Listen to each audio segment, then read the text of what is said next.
A good question to ask is, on the timeline of the journey of my life, have there been certain events or circumstances, it doesn't matter good or bad, that really made me turn in a different direction and made me a spiritual seeker? It could be, like in the case of Rumi, met his teacher and that changed his life. By the way, it could be one or several events.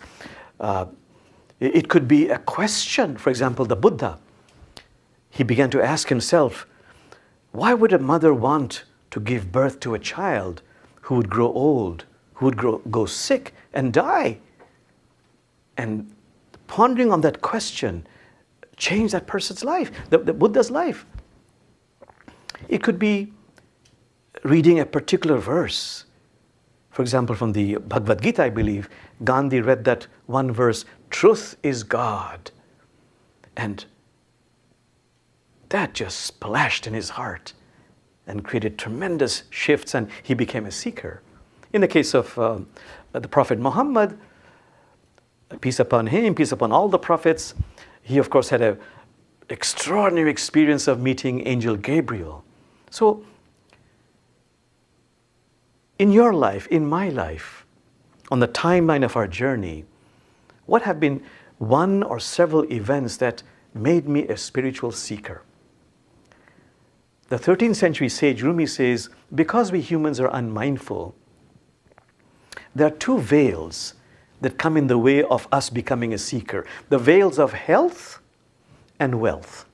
When health is good, or there is wealth, not just money, but emotional security, all this talk about becoming spiritual, transforming your ego, opening up your heart, is not only irrelevant, it's very, very inconvenient. But as it inevitably will happen, cancer in my family or with me, or a loss of security because of reversal of circumstances, then suddenly deeper questions. I love the poetry of this 14th century Hafiz who says, something missing in my heart tonight has made my eyes so soft, my voice so tender, my need for God absolutely clear. In those times,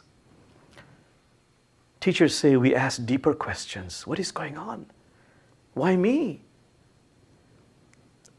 For Muslims, for Sufis, the key question is, I begin to tell myself, but I need help. I really need help, but from something higher than human personality, greater than any human institutions. And that is when we turn in that direction. This verse in the Qur'an says, say, my life, my living, my dying, my sacrifices are all for you, my sustainer. Something makes me turn in a different direction. And some say that's when life really starts.